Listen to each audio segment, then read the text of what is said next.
Hi sweeties, welcome back to the channel. Today I'm gonna talk about things that I've wanted to talk about for a very long time, but I never felt I could because I never wanted to paint my wife in a bad light, and I want things to work out. So I've been keeping so much to myself, but now it got to a point where I just have to talk about it and I just have to tell you what is going on, because people have such a completely wrong idea of what actually happened.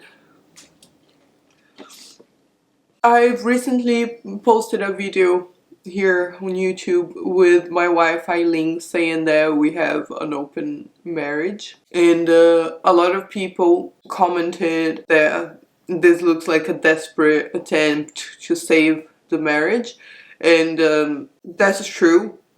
I agree, it is, and that's what we're trying to do. We're trying to make it work. So when I refer to hate comments during this video, I'm not referring to these people who said that, who are right and who are just saying that because they're worried about both of us. So I actually appreciate that. So that's not what I'm talking about in this video. But I posted a short 90-second clip from this video on my Instagram and TikTok, and that went viral. It got like a million views on Instagram and something like that on TikTok, and I got so much hate, more hate than I ever got before in my whole life. I've been doing YouTube for probably around 10 years, and I've always been like on the controversial side because of my age gap relationship. I got lots of hate before when I had other viral videos on YouTube, so I've been hated on quite a bit, like more than the average YouTuber before, but nothing on this level that I got now on Instagram and TikTok. And basically what most people have been saying there is that I'm a gold digger, I'm only with my wife for money, and and I'm actually like being horrible to her, and she doesn't want to have an open marriage. It's just me sort of like forcing her into it and using her for her money and being horrible like that, because people think I just want to be with her for money while sleeping around with younger women. And that is so not true in so many ways, and it's like, after everything I've been through, it's a huge slap in the face. And I'm gonna talk about it and explain why. So when I met Eileen about 5.5 years ago, 6 years ago, it's a long time, like before we got married and everything, I had always felt very lonely because I moved to the UK when I was 18 on my own. Sorry. I'm 29 now. And I had a really tough time moving there. It was like a very traumatic thing. I went through some crazy stuff. Sorry, my camera battery died. But as I was saying, that was a really tough time for me, and I always really wanted a family because, you know, I missed my family back in my country, and I wanted that unity, that love, and I've always been a very loving, affectionate person, and all the relationships I had before Eileen, although, you know, I had lovely relationships, but I never found someone that could match my energy. Like, I was always like more affectionate than my partner. But then I met Eileen, and it was really a magical time in my life when I met her, because I felt like I finally found someone that was exactly like me. Like, we were both so loving to each other, and like I finally met my match. We were just so over the top loving, and she wanted, you know, to marry me and have a family. And when I say family, I don't necessarily mean children, but that unity. So it was a really beautiful time, and I fully gave myself and all my love to her. I really did. And to reach people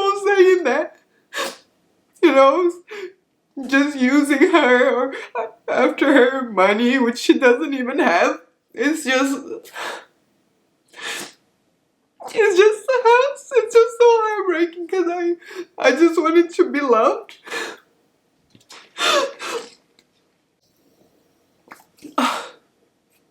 Sorry, I didn't expect to cry. I've just been holding it in for so long.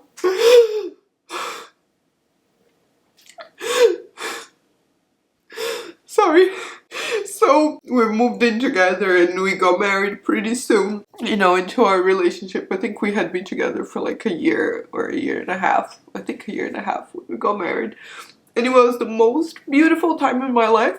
I also got a lot of hate around that time because of the age difference. Like, a lot of people thought, even back then, that I was a gold digger and all that, or they was creepy or disgusting and whatever people thought, but I didn't even mind. It was like the happiest time ever. It was so beautiful, like getting married and everything. It was like so beautiful. And at that time we decided like that I was gonna pay like the bills and stuff and take care of us, because like Eileen was unemployed, but she was also like letting me film our relationship and post it online, which was also like helping me financially because the channel did grow a lot at that time. So I thought, it's like a partnership, we're doing this together, like it's we both thought it was fair at that time, and it was. And then like I wanted to have a proper fancy wedding and stuff, so because it was my idea and my thing, like she didn't care so much about party and stuff, like I paid for the whole wedding, and like at that time I spent the savings I had like on the wedding, but that was fine. That was like my dream to have a wedding like that, and I don't regret it at all. It was the most beautiful wedding. I loved it. It was the best day ever. And all the trips we did, like our honeymoon, like all the trips, everything was always me. And while that was going on, everybody like still calling me a gold digger, but I was like, all the nice things we did, all the trips, it was always just me. And of course I didn't say that to defend myself at that time, because I don't want to throw my wife under the bus, but you will see that things progressed from there. It wasn't just that. So then a few months after we got married, we came to the US. That was my first time in the US, and we came here to visit friends and Eileen's family. And some of you that have been here for a while might remember this, but some of you that are newer probably don't know, because I since deleted the videos that I posted about this. When we landed in the US, Eileen got arrested because she had a warrant out for her arrest for unauthorized use of a vehicle for about 15 years. And she had told me that someone might stop her and warn her about that because she was late returning a rental car. And I thought it was like, she was one day late, and it would be like just someone might stop her somewhere. I didn't know how things worked, and she just told me that. I was like, okay.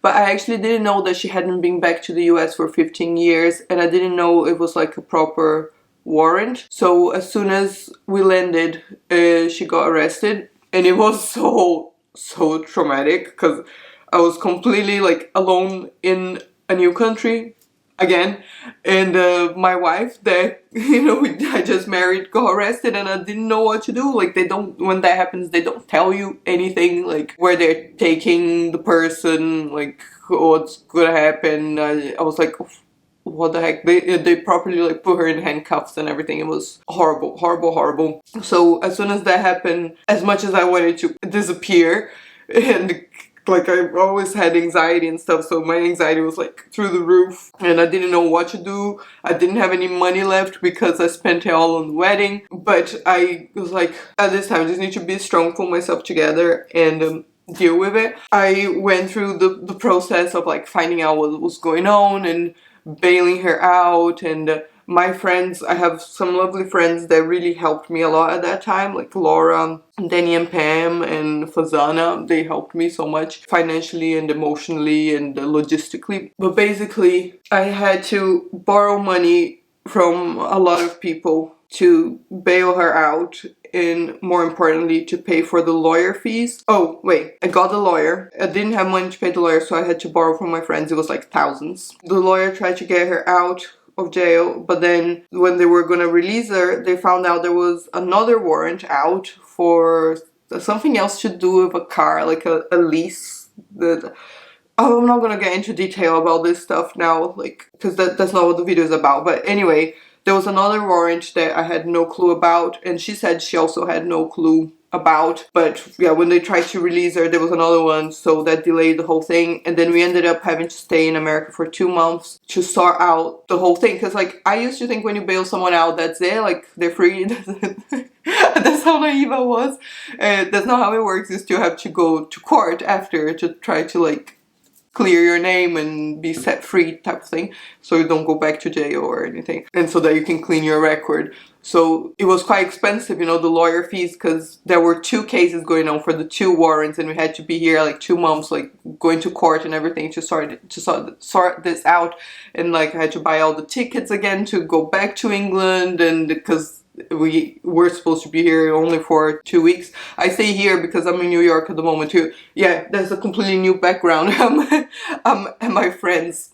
Anyway, long story short, I spent thousands and thousands of dollars bailing her out, setting her free, clearing her record and all that stuff. And through all that, I blamed myself so much because I was the one who had suggested the trip to America when she had told me that there was this outstanding thing, even though I didn't know it was a warrant. But I blamed myself so much. I was like, oh my god.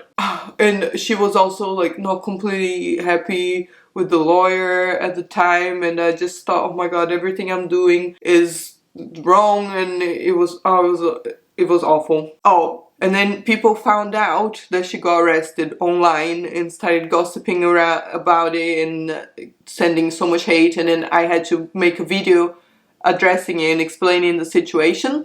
And I posted that video. That's not on my channel anymore. I took it down since then. But I made that video, and then people started looking into it and then finding all these other things, like that she had different names before, and that she had been arrested in the UK before, and all these different things. Which, by the way, changing your name is not illegal, but I don't wanna, the video is not about her legal stuff. Maybe we can do another video about that another day, but that's not what it's about. But basically that went kind of wild because I was finding out all these random things, some true, some made up, but I was finding out all these random things from haters. Well, if not haters, just like random people, and I was like, what the hell? So it was a really scary time. So then we got back to the UK. Everything was fine. Her name was cleared. Everything was good. But I was left with this huge debt that I had to pay back to all of my friends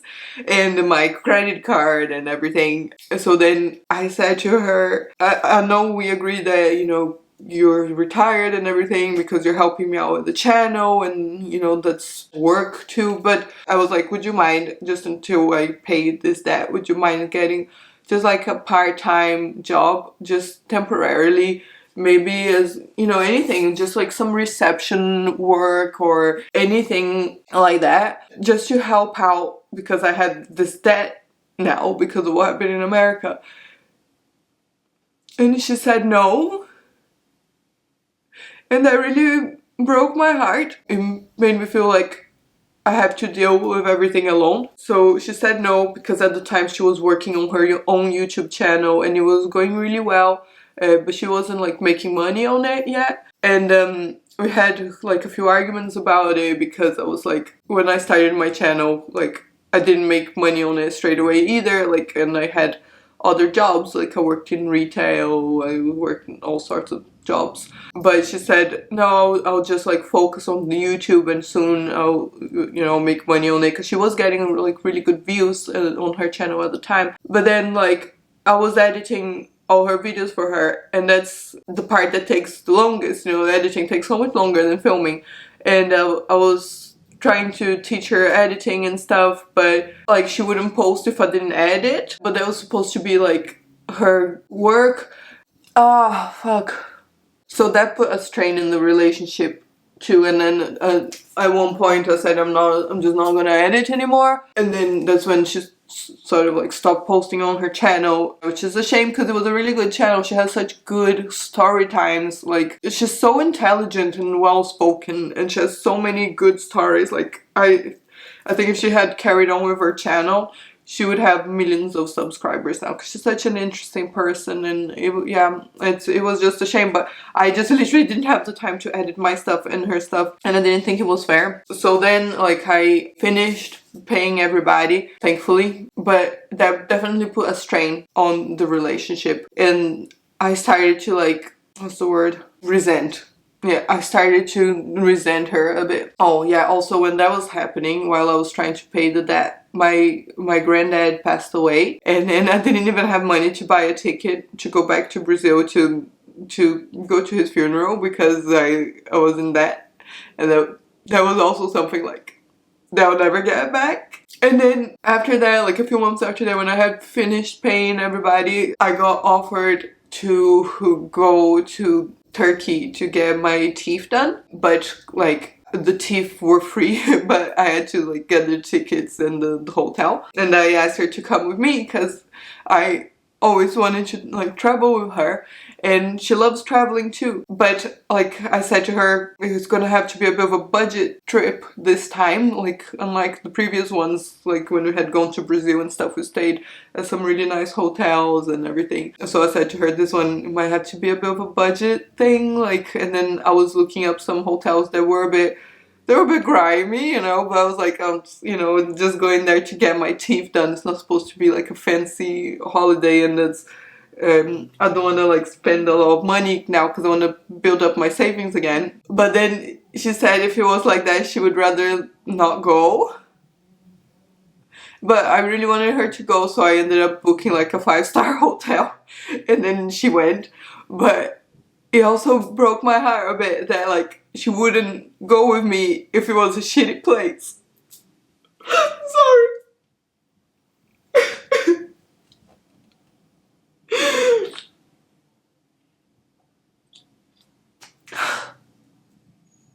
And then after that, because I resented that Turkey thing, I started going on trips on my own, because I was like, honestly, it's so expensive to like pay for travel for 2 people.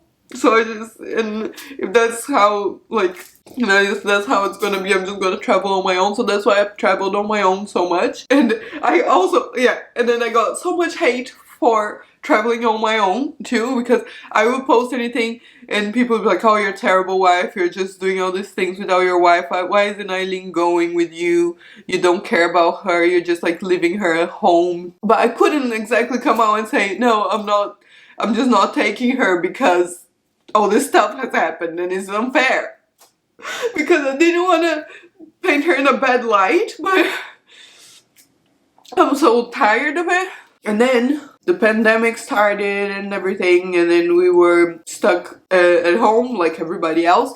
But there was all this tension from all these things that happened before building up in me, and I had so much like resentment and and sadness in my heart. And then at that time I also found out that she was taking out credit cards without telling me and like maxing them out and stuff, and that was also really, really upsetting. She has a bit of an addiction with things like that, so it's not really her fault, but it's a tough thing, you know, on a partner.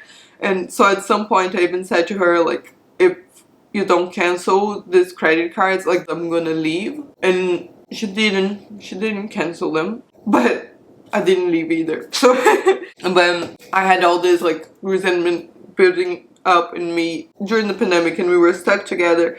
And I think from that moment on I was unfair on her, because I was a bit like passive aggressive, you know. I would do like some comments like about her like staying at home and not working, and I sort of would make jokes about things like that, but they weren't really jokes, which is shitty. And it's, yeah, and I'm sorry for having done that, and we've spoke about it a lot, but I was a bit impossible to live with during the pandemic. I must admit, like, I made it very hard on her, and like, she likes things very tidy in the house, and because I was annoyed that I had no help and no like emotional support and stuff, sometimes she would tell me, oh, can you put your stuff away, because I'm a bit messy. It's just, she's right when she says that I am a bit messy, and I'll just would be like no, and wouldn't put my stuff away because I was annoyed. Yeah, just made her life a bit shit. Yeah, so those are our marital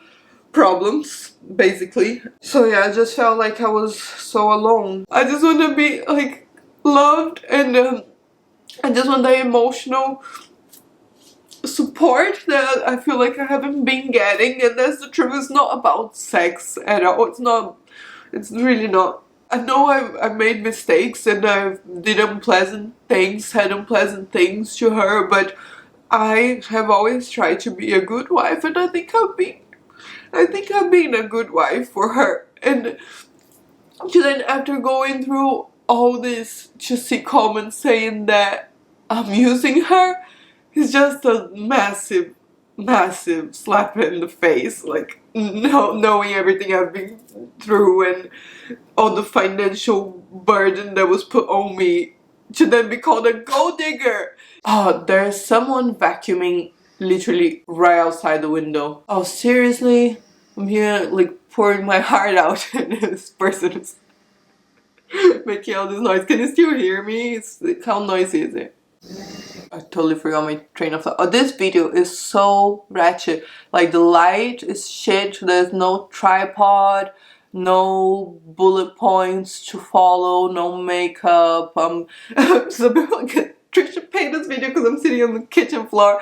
But I woke up at 5 a.m. and started reading all these comments on Instagram, and I was like, fuck this shit. And then I called Eileen because she's in London, and I was like, do you mind if I just open up about this, because it's just getting ridiculous. Oh my god. And please, that goes without saying, I hope that's obvious, but please don't send my wife any hate, because she's my wife, I love her, and she made mistakes, I made mistakes, but we're trying to work on it, and I still have all the hope in the world that it's gonna work out and we're gonna get through this rough patch. Okay, thanks so much for watching. I'm gonna go eat a big bagel and cry. Have a very, very lovely day. Mwah.